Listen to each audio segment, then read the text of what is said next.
Welcome everybody to episode 28 of the Art of Marketing webinar podcast series with your friends at Applied Art. Today we were talking about promoting Iowa State Cyclones athletics with the very Mary Pink. So welcome Mary to the show. We do not have Mark on today, but we do have our regulars with Shannon Quinn and George Christ and myself, Ryan, and I'm in marketing. Today, like we said, we have a really special guest. Mary Pink is in the house today talking about all things Cyclones marketing. So welcome, Mary, to the show. Thank you. Absolutely. So for folks that don't know who you are, maybe you can fill everybody in on a little bit about who you are and what you do for the Cyclones. Yeah, my title is Associate Athletics Director for Marketing at Iowa State Athletics Department.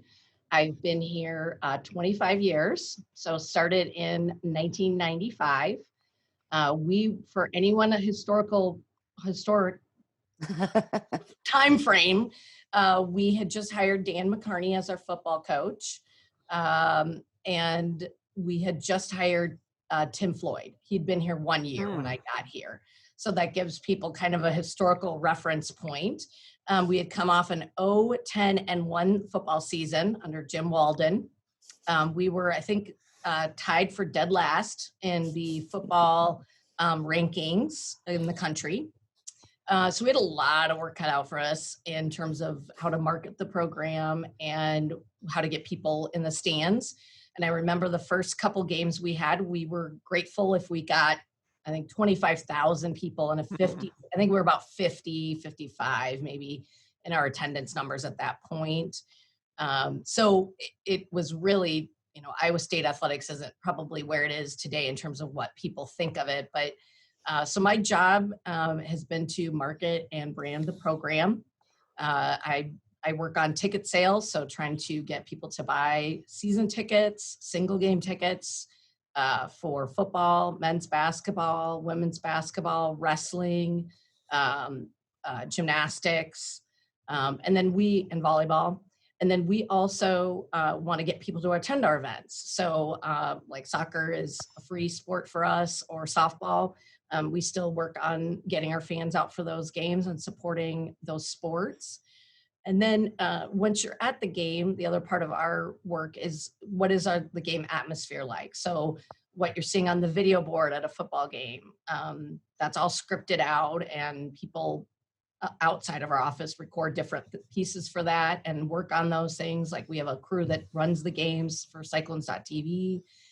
So it takes a lot of different people. It's not just our unit or just me. I have a great staff that does a lot of hard work on the back end to make the events go. But it's from what you listen to music wise at the games to our presentations. We work with our sponsorship group that sells sponsorships, make sure that we're giving credit obviously to our great sponsors. And then the other parts of it for me are just our branding, our Iowa State logo that people see, working on that, making sure we're correctly using our logo and our branding. And from all of our sports to what we see out in the public, and then working with our spirit squad, our band, so our cheer and our dance teams, and then working on our main social media accounts out of this office. So like for people that maybe are on there, for Facebook, it's Iowa State Athletics, and for Twitter and Instagram and Snapchat and TikTok now, it's our Cyclone Ath accounts. That we work on content that what we're going to put out there. So it's a lot of different pieces, but at the end of the day, it's how are we building our brand and our image, and how are we promoting it to people? How are we advertising? That's how our relationship got going with Applied Art, is, creating our commercial spots and putting our spots out to the public. How are we engaging our fans? And then once they're here, how are we entertaining our fans? Wow. It sounds like you do about everything except coach. Yeah, I don't know about that. There's a lot of great people here that do a lot of hard work. Awesome. I'm just curious, out of your tenure there, I'm sure you've seen a lot of shifts in marketing and advertising. What do you think has been like the biggest change in the time that you started from now in terms of like what you guys are doing as a program to market everything that's going on there? Yeah, I think one of the biggest shifts I've seen is when I started in 95, newspaper had such a big presence And I remember buying a full page ad to promote football, and doing a lot of other pieces within newspaper. And now we don't use newspaper at all. We actually have shifted so much more into digital, whether it's spending money or it's, utilizing digital to help promote our program. And so I think that's been the biggest shift, is away from newspaper advertising. We don't buy radio. We trade with our affiliates to run radio ads.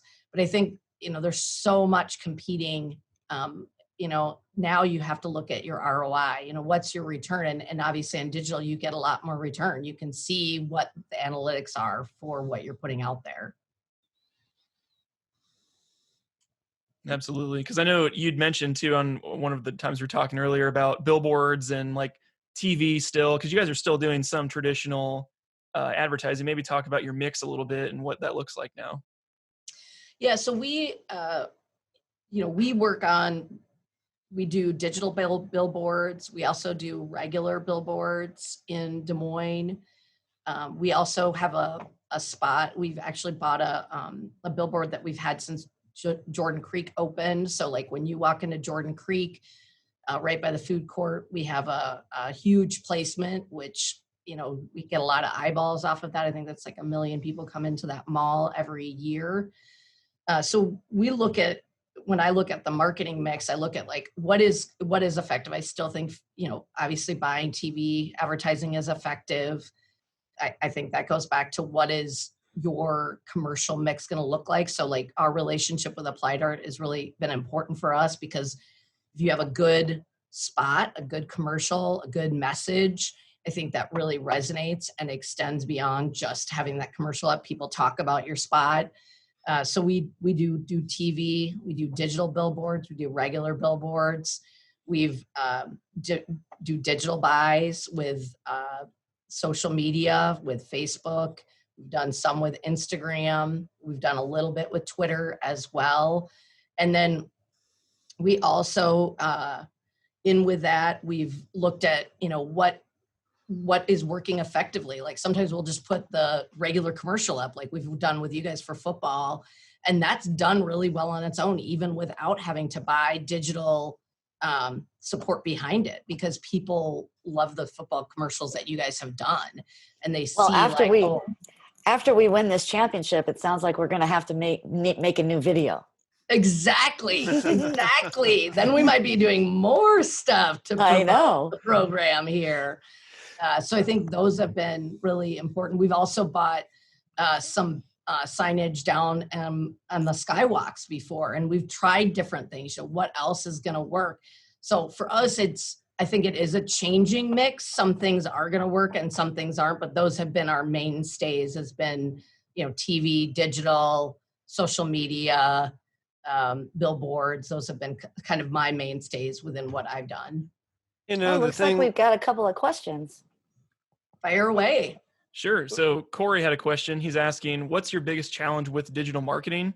And I know he's in sports marketing as well. So in terms of digital, what's one of the biggest challenges you guys are seeing as you continue to grow those digital platforms? I think the algorithms are ever changing, and they're somewhat of a challenge to figure that out. So like, as we started social media, I feel like in the past, it was easier to get more reach. Now I think they changed the algorithms, and I get it for them. They want you to buy advertising. So, they'll change how your reach is going to happen. And so, it's finding out, okay, why did that video work? And then this other video didn't work at all. And so it's trying to be able to look at the trends. I'll give you an example. We put up a video that we got last weekend. We were on College Game Day. So it was up. It was a segment that was cut by our crew off there. And I was like, hey, let's just put this up before the West Virginia game and see on Facebook. Is the only platform we used.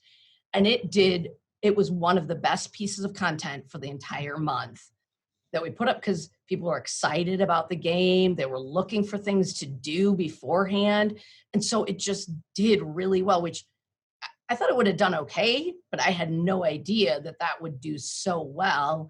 And so I think it's figuring out with the algorithms what's going to work and what's not. And I think being able to look at trends and trying different things, because sometimes you're going to find, like I did, hey, let's try that. Oh, that worked really well. But maybe if I'd put it up later in the day or on Sunday, I don't think it would have done as well on that spot. Well, so it's making sure what your timing is. And from a viewer perspective, seeing something like that, that creates a level of connectedness to the excitement and enthusiasm. And if you're a fan, you're looking now more than ever to make that. And I think that's probably why it did so well. Oh, my friend Susan has a question too. Could you discuss your various audiences and which approaches are especially good for some of those specifically?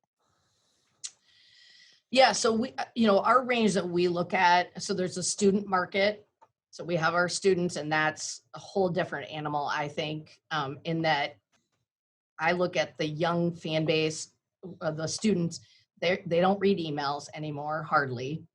They're really into social media, but they have a very short attention span now. So you have to figure out what to do. And so for that audience, we're skewing much more towards Instagram stories.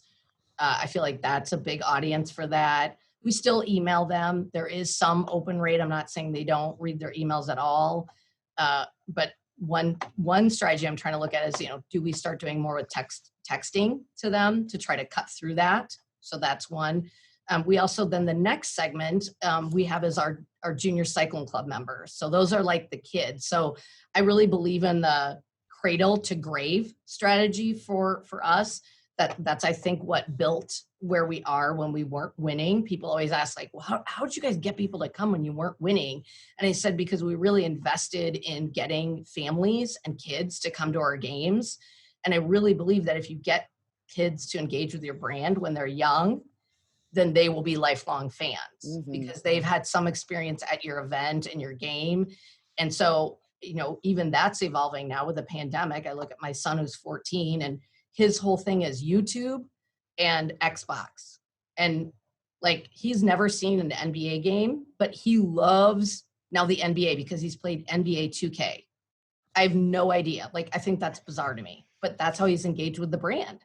So I think that's utterly fascinating. Now, he loves Iowa State because obviously I've taken him to so many events, but I think that's what we're now going to compete against when we come out of the pandemic is how do we re-engage the younger kids in your brand that you're trying to sell now? Because as they said, you have to do it before they're 18 or they're not going to engage with your brand. I mean, that's typically, they're just kind of out. So we continue to try to find effective strategies to get them to come to our games and to be price sensitive. So we look at, from a family standpoint, what's going to get you to come to that event? Well, our Junior Cyclone Club membership is $59 for a kid to come. It includes all 6 home football games or 7. And then you get to go to some men's basketball games. You get to go to the rest of our events for free. And so for those, it's like, from a family, it's like, well, that's cheap. I mean, $60. If we only went to a couple events, that's great. Well, now you've engaged them in your brand early on. And then I think the next segment for us is our adults. We have our donors, and then we have younger families that have come in that are, young alumni. So that's anywhere from 25, I would say 25 to 54 is our other area.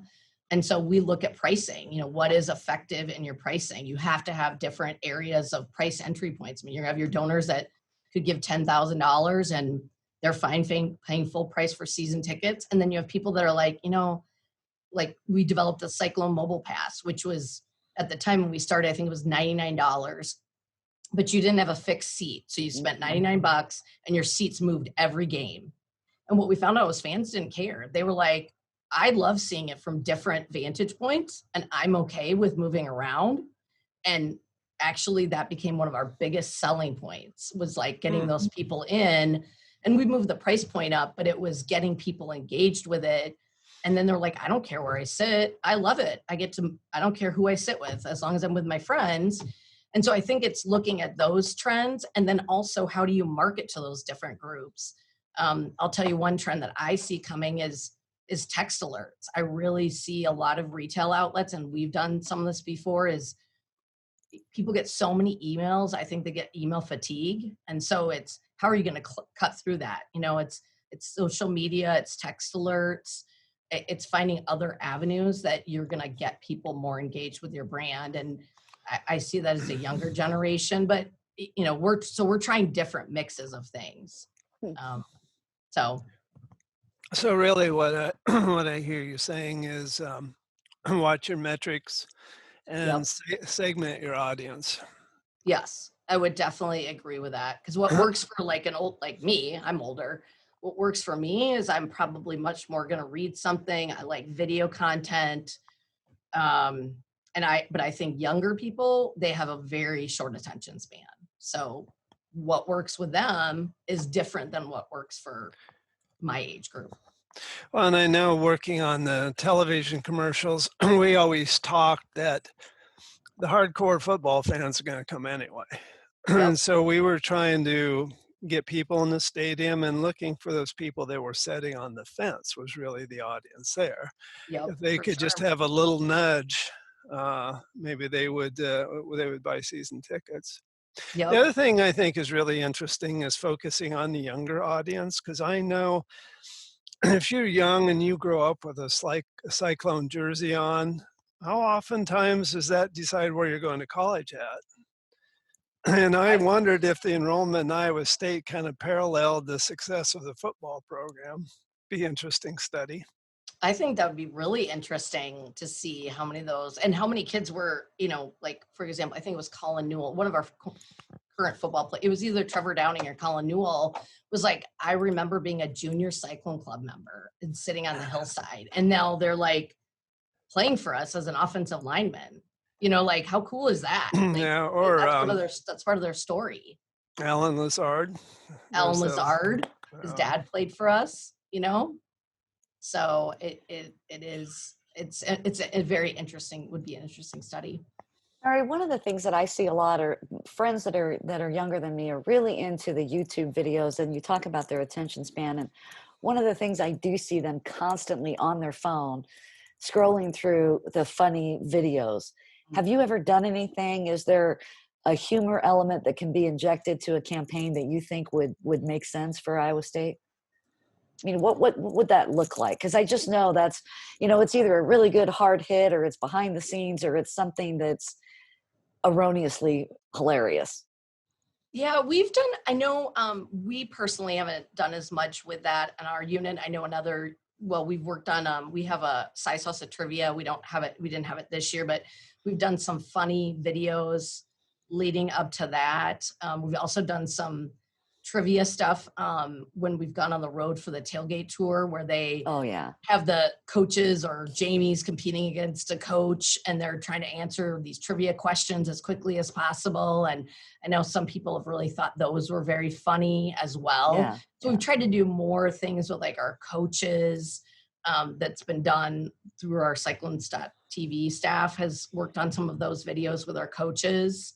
So we've taken a different approach to it. I think more because I think on our end, we feel like, and I've been told before, like, comedy is very hard to pull off. So you have to be able to know, like, is this gonna work? Are people gonna think this is really funny?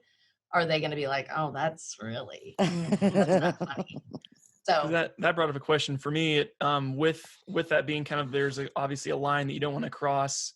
How fluid is it in terms of like things you can get out? Because obviously you're putting out a lot of content on all these different platforms. Is there kind of a sign-off thing that goes, or is it just like you have to look at it and it's kind of your judgment based on that? Kind of explain that, because I think that's a lot of people are afraid to post or afraid to do things because they don't want to, you know, taint their brand or whatever kind of fears they would have with that. Yeah, so what we do now is we'll have a social media meeting every week. And I have a staff, like I have a person that she's really dedicated to running the social media channels.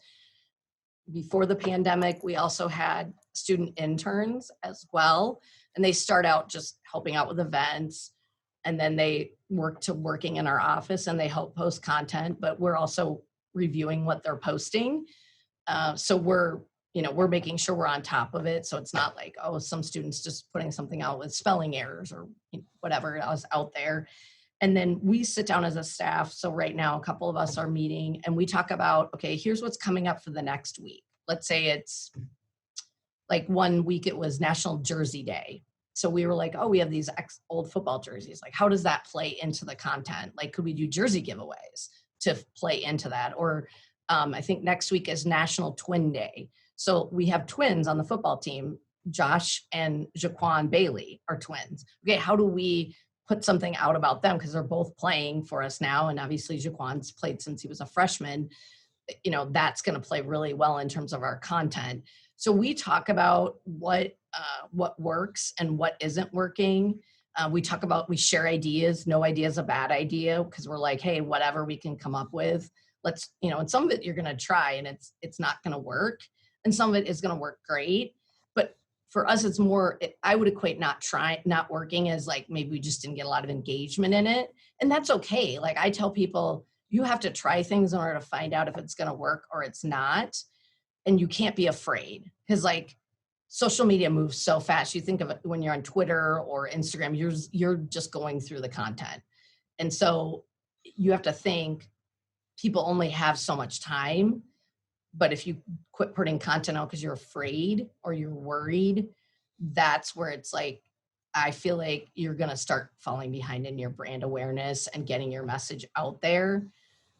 So we really try to talk about what's coming up, what are trends, and I have younger people involved because like my platform for sure is Facebook and then Twitter and then Instagram, but their platforms are Instagram and then Twitter, maybe Facebook. So they're getting and they're into TikTok. I'm not into TikTok, but that's another area that has really grown. So I think it's getting other people's viewpoints and ideas. And then I think it's fine if you want to go over what their copy is initially, but I think eventually you should have some level of trust. And then we have to communicate with like football as an example. So football runs their own main football account. So like I just talked to them today. I'm like, well, here's what we're thinking about for this week leading up to the championship. What are you guys going to do? So they tell us like, here's what we're going to do. Okay, well, if we win, here's what we're thinking. What do you guys think? You know, and again, we're just kind of going back and forth trying to have a strategy for each channel. And ours is more about the fan and football is more about obviously football recruiting. They are really trying to kind of be more, they're going more for the plays and the content of the actual action. And we're going more about the celebration and just more of the iconic photos, just different things than they are. So we really try to communicate as much as we can on our strategy. How much content do you put out in a week? Well, we try to put at least one photo a day. We don't always do it on Instagram, but we almost often put one photo a day on Instagram because I feel like that keeps your algorithm up. Because the more people are engaging with it, the more people will keep seeing your content.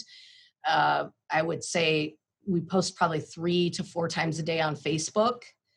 And I would say at least 3 to 4 times a day on Twitter, maybe more depending on game. If it's game day, it's a lot more. If it's the day before the game, it's a lot more because we're putting up sponsored content as well. You know, to be able to put out that much content, it seems like you had to create this environment where, just post, submit, put things on there. You kind of know what you want to do, the quality and the theme, like you said, but it's like everyone has to be posting a lot. You do, and I definitely don't want to lead people into like just post anything because I do feel like you have to make sure you're putting out quality content. Like I'll give you an example, like people want to put a lot of graphics on Facebook content. You know, the algorithm with Facebook is if you have a lot of words or graphics on there, it's going to drive that content down unless you win the game. Like I'll give you an example, like a graphic that works for us is, we beat West Virginia or we beat Texas. The final score graphic, yes, because people right away start engaging with that and then that drives that algorithm up. But if it's just everyday content or we have sponsors and they really want their logo front and center on some photo, and I'm like, you guys, people will engage with it, but it's not about the logo. It's about that photo. It's about the iconic moment. So I think you have to think about also, what would you want to see when you're on social media? Like, what are things you engage with on social media just in general? Do you engage with something that has a lot of words on it? Probably not. Do you engage in that iconic, what? Video. Video, exactly. I'm a video person. I like video and photos with the story that can go to it. Yep. Yeah, it looks like we had another question here from Jim. He was asking, with the reduced fans allowed in the stands, how has your actual messaging pivoted to engage fans that aren't physically at Jack Trice or at Hilton? Like if we know more people are tuning in, how has that changed kind of your message? Good question. We have tried to do more things to engage our fans when they're not around, like whether it's photos or video, or trying to have, I'll give you an example. We started doing a roll call. Like, we'll do it for this coming Saturday's game, not tomorrow, obviously, and say, where are you watching the game from? Show us where you're watching the game.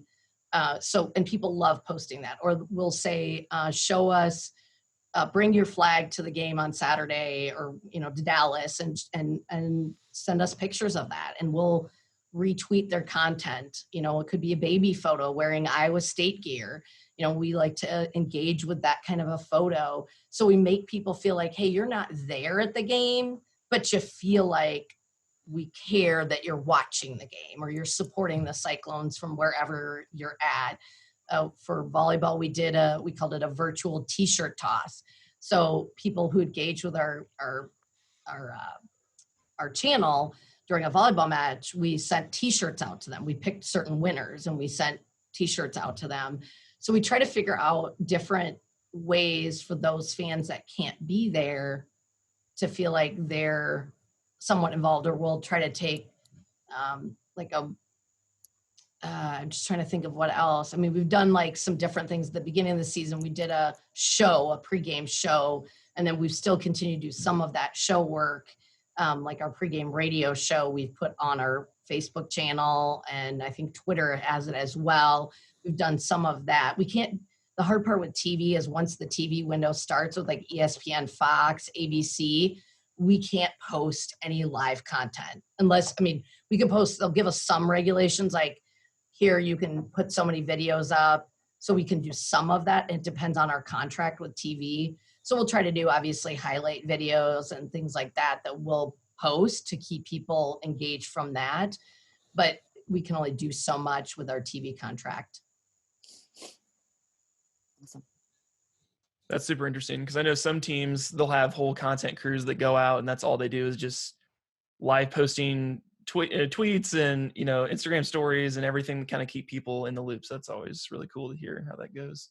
Well, we used to do that. So we would do live content, like from the field as an example, for Instagram stories, whether it was pregame or we did some in-game. But now with the pandemic, we couldn't, from a social media standpoint, we couldn't be on the field.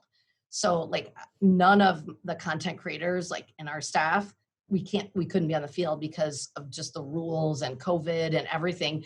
So we had to have photographers in the stands as an example.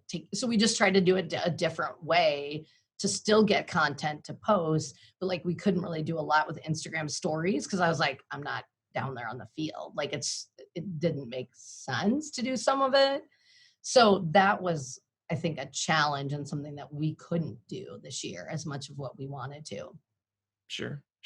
Because you said you show it's sideline content, but it's also people right next to the players and that type of access as well.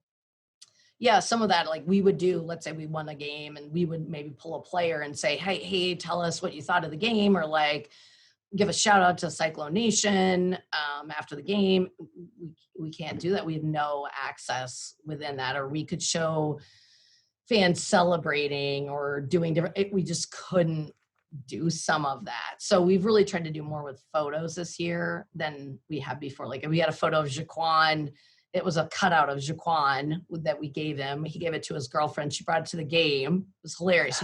She put a mask on Jaquan's, it was a huge cutout. And we took a picture of it and people loved it because they tagged her in it and all these people engaged with the content. So it's just, some of it's off the field stuff too. What's your biggest challenge? Now, Yeah, not counting the pandemic. I know one big challenge that we really came up with was game atmosphere. So, you think we would have hopefully had 61,000 people for the Louisiana game and for all of our games. Well, then it went, you can't have any fans in the stands for the first home game. So you're trying to figure out manufacturing like atmosphere for the football team. So, we had the whole band come, which they were originally going to be a smaller band, but then once we couldn't have fans, we're like, okay, well, let's have the whole band there. We had the whole Spirit Squad there in the stands, and obviously we had families of the players and staff. But that's like maybe 1,000 people in a stadium. So you're trying to figure out how to manufacture the noise.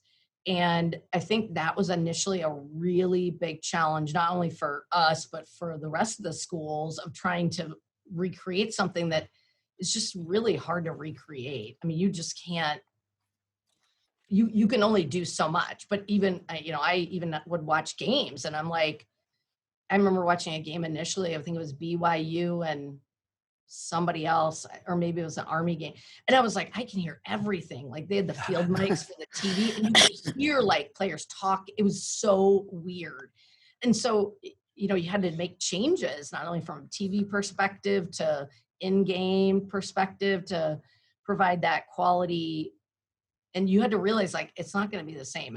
I knew people were complaining. I'm like, it's not normal. Like, I went to the game to work, and I'm like, no one's tailgating. Like, no one's coming to our games.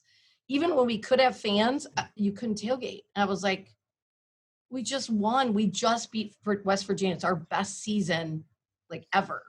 And we can't even, as a Cyclone fan, be there to celebrate it in true fashion. Like, I think that's such a challenge. Like, not only for us working here, but our fans can't. I mean, they can enjoy it at home, but it's all about connection and that emotional connection you have to that sport and that feeling. And it's just so different now. You can't manufacture that to the same level. It's just never, it's not going to be the same. Wow. Absolutely. One of the questions we wanted to ask you before, we want to be mindful of your time.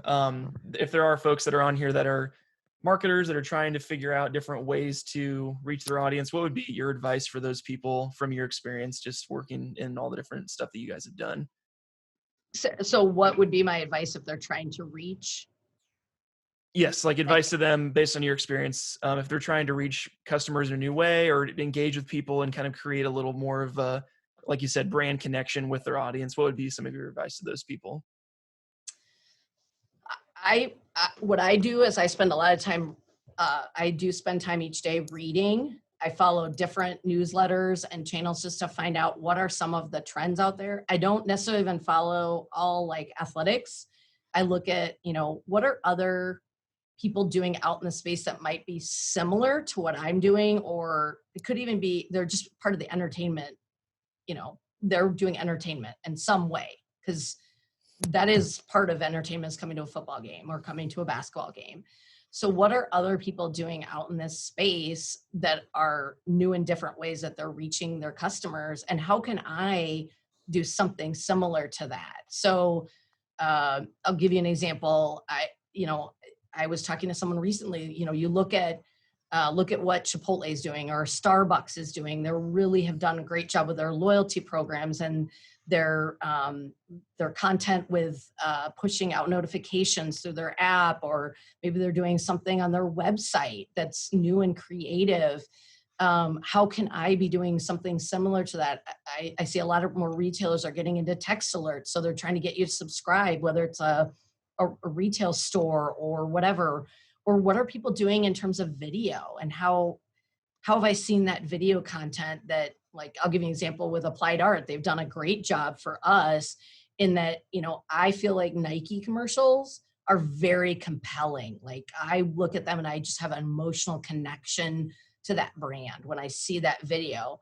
So that's something Applied Art looked at different examples of that kind of a content, and then came back with something like that for our video spots that we've done for our football commercials. and they've done really well. But again, Nike, yes, it is a sports brand, but it's different. It's not about getting people to they're buying shoes or they're buying clothes.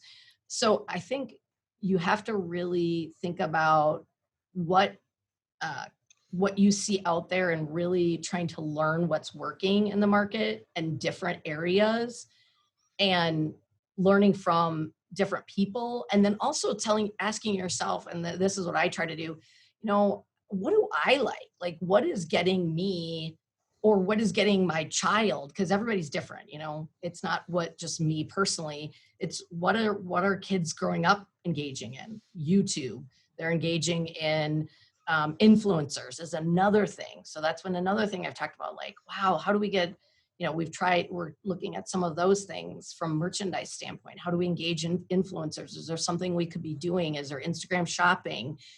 So thinking about the ways other people consume content and what's important. Like, I think video is still king. Like, I still think that is such an important thing. And what the work applied art does is so important and is so great, because that's not going to go away. You're not going to quit engaging in video. That's whether you're on YouTube or social media or on a website. I think everybody's engaging with that. So that would be my advice, is and I definitely think trying, like, I tell my staff, I'm like, we just got to try these things, and some are going to work and some aren't, and that's okay, but at least you're trying.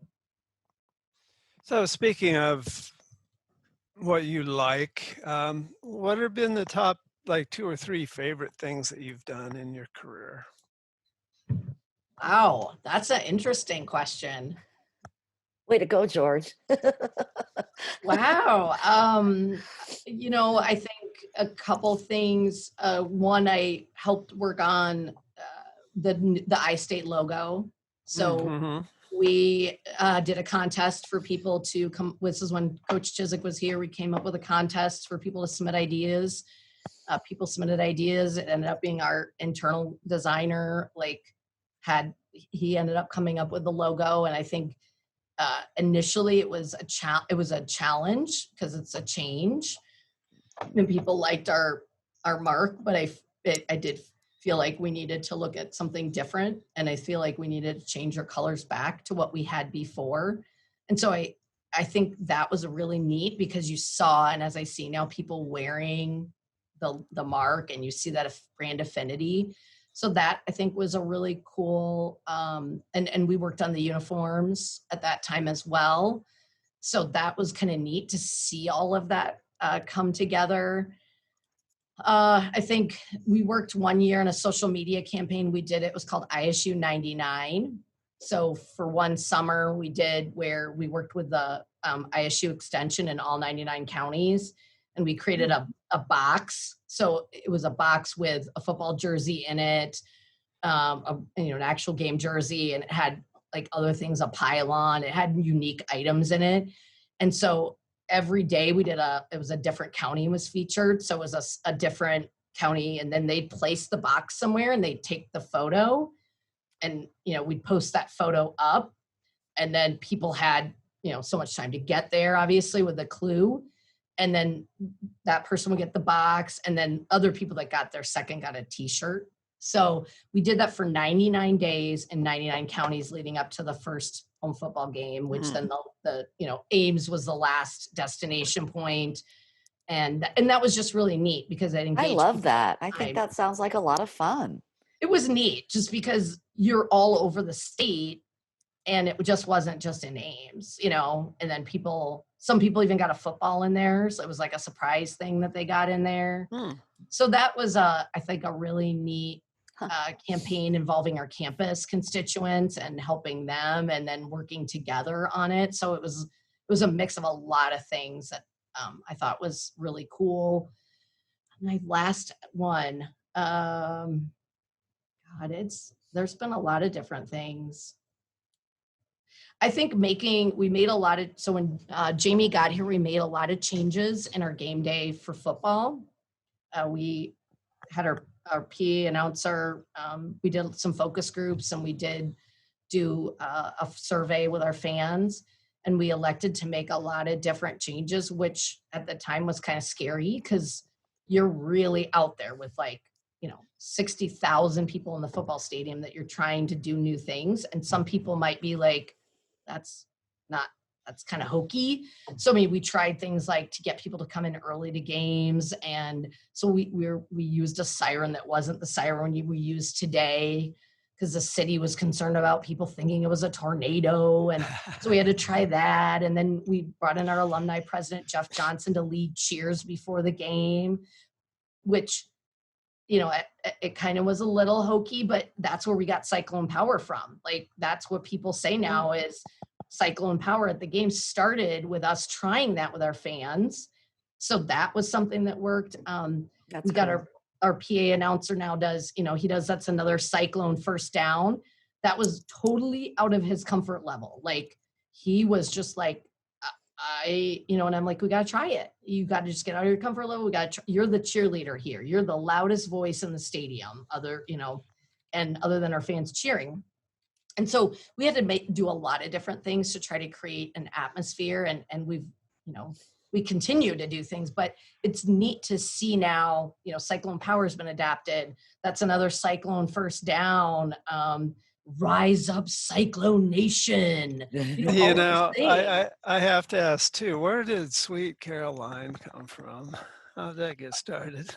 Yeah, so that was another thing. Jamie wanted to originally do Jump Around because he was at Wisconsin. He's like, we need to have the fourth quarter song. So we started doing it, and people were like, this, I don't agree with, I don't like it. So then I had been playing Sweet Caroline. I started doing it, and our students loved it, just randomly in the game. And the students really reacted to it. And that caught on as like, hey, let's try to start playing this. And fans were either like, it created this debate. People were like, that's not a football song. You don't play that. We shouldn't be playing that. But then you'd see people in the crowd, like other than the students were doing it. And I'm like, you guys, this is about connection and sharing a moment with your fans in the stands. It's not about whether it's a football song or not. It's why you tailgate. It's why you're together in the stadium. And so we kept going, and then it became, well, let's play in the third, fourth quarter. Well, then we'd play it. And then it was like, we lost the game because we played Sweet Caroline. And I'm like, no, we didn't, but okay. So then it was like, okay, only when we had the lead, we could play the song. And if not, we had a backup song. And that went on. And then it was like, okay, well then football was like, let's try a different song. So now we just play it after we win the game.